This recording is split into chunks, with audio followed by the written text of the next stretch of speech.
Era inconcebible que aquellos gritos de tan desgarrado dolor no se hubiesen escuchado. Recuerdo de pequeña a mi bisabuela Dolores. Ella nos contaba historias a escondidas de mi madre, cuando cogía gusanos de maguey y se los ponía a calentar en su sartén.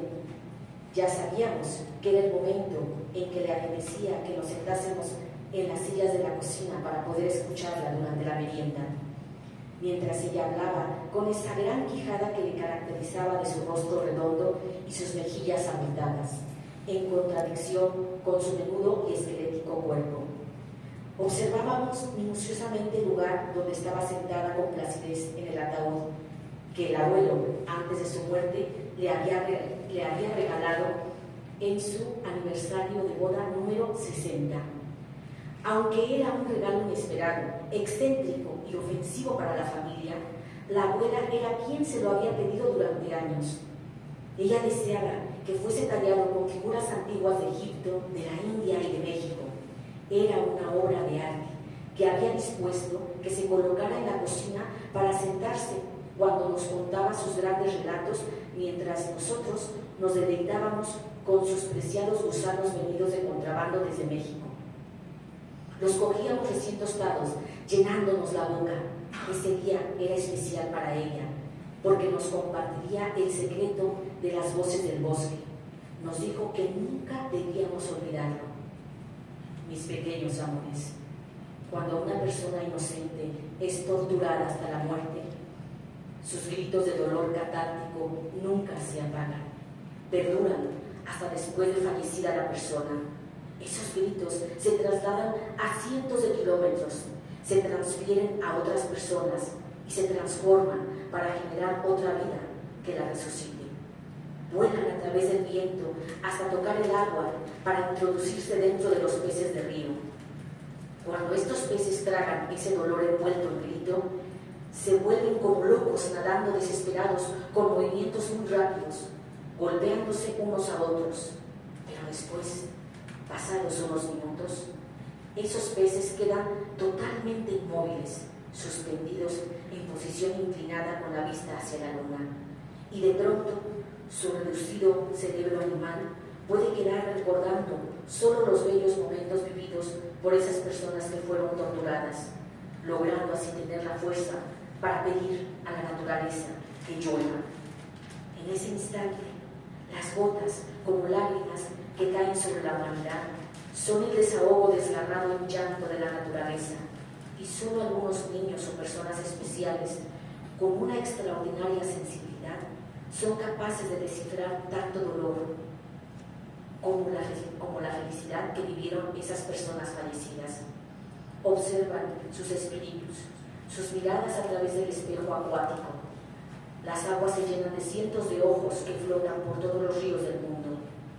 Pero después existe un acto de mayor contundencia que brota de la naturaleza oculta de los peces, con la finalidad de preservar la fe y la esperanza en el mundo.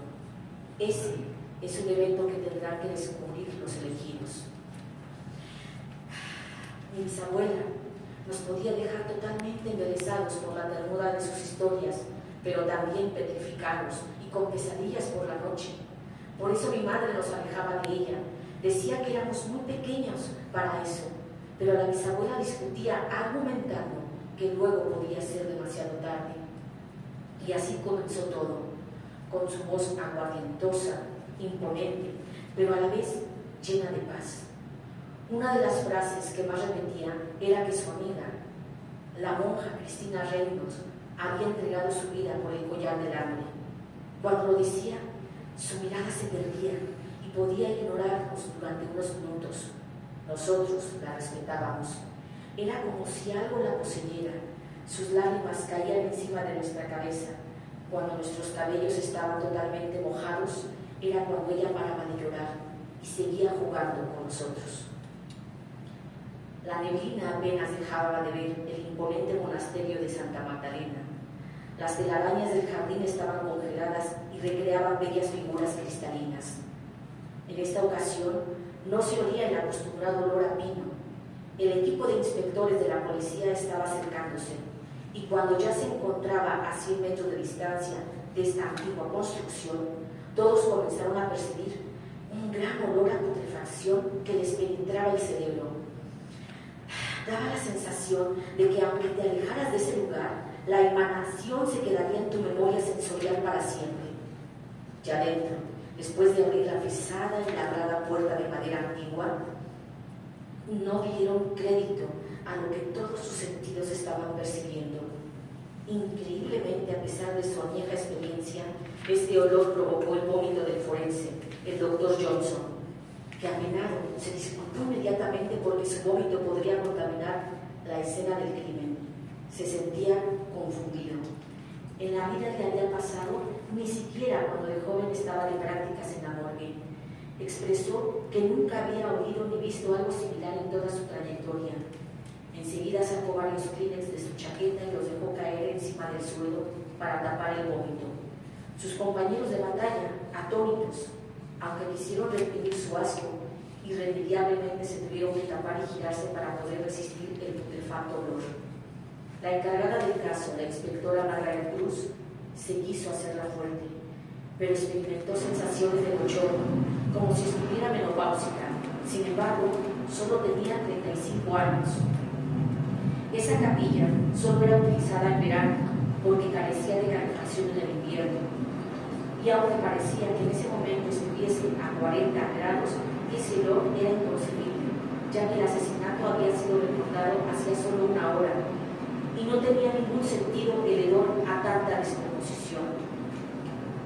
La escena del crimen era tan irreverentemente bestial que hasta la inspectora, que era atea, le resultaba terriblemente dolorosa, no solo por lo que debió de sufrir la mujer asesinada, sino por la vergonzosa falta de respeto hacia la religión católica que la inspectora Cruz no profesaba desde que llegó a la adolescencia. Ella se giró para contemplar las lágrimas contenidas de las monjas. Extrañamente comenzó a sentir empatía hacia dicha comunidad, ya que en la universidad se caracterizó por ser muy crítica y puntillosa hacia cualquier religión. Las monjas ocultaban su rabia lo mejor que podían, pero a través de sus miradas se podía vislumbrar la impotencia de querer estallar contra los criminales si pudiesen tenerlos frente a ellas. En el altar se ubicaba la mesa de consagración, que habían girado de forma vertical hacia las bancas, y encima se encontraba desnuda la monja Cristina Reyes, que tenía los brazos colgados y las piernas abiertas. Solo su cabeza, su torso y su pubis estaban colocados en esa mesa estrecha, mientras que cada pie estaba sostenido por un pilar de piedra que estaba estratégicamente colocado para que las piernas estuvieran totalmente abiertas, simulando una camilla de paritorio. Dentro de su vagina se encontraba introducido un grueso crucifijo de metal. Encima de su vientre había un enorme pescado que el doctor Johnson, experto también en biología, identificó como la perla del Nilo. Extrañamente, el pescado por fuera estaba en perfecto estado, como si se hubiese acabado de pescar, brillante y con agua salada escurriendo, pero tenía una rajada en un costado, en el cual se podía ver que por dentro estaba atestado de gusanos. El cuello de la víctima estaba marcado con pequeñas cruces. Al levantarle la cabeza, se pudo comprobar que le llegaban hasta la nuca. Todo el cuello tenía tatuadas esas cruces como una especie de gargantilla o collar, que según las monjas no las tenía antes de ser asesinada. Al costado derecho de la mesa en el suelo estaba la Biblia, y encima de ella la mano derecha amputada de la monja. Su palma estaba clavada con un cuchillo en la portada del grueso ejemplar y rodeada de heces y orines, pero no eran los residuos orgánicos los que provocaban ese olor. Daba la sensación de que el cuerpo tuviera semanas de haber muerto en una cloaca. Los aullidos de un gato acompañan a todo el equipo de inspectores, que sigue atónito ante la escena del crimen. Pero de pronto esos aullidos suaves van en aumento, a pesar de que el equipo no vea ningún gato. Se sobresalta la practicante porque distingue que no es un gato, sino un bebé.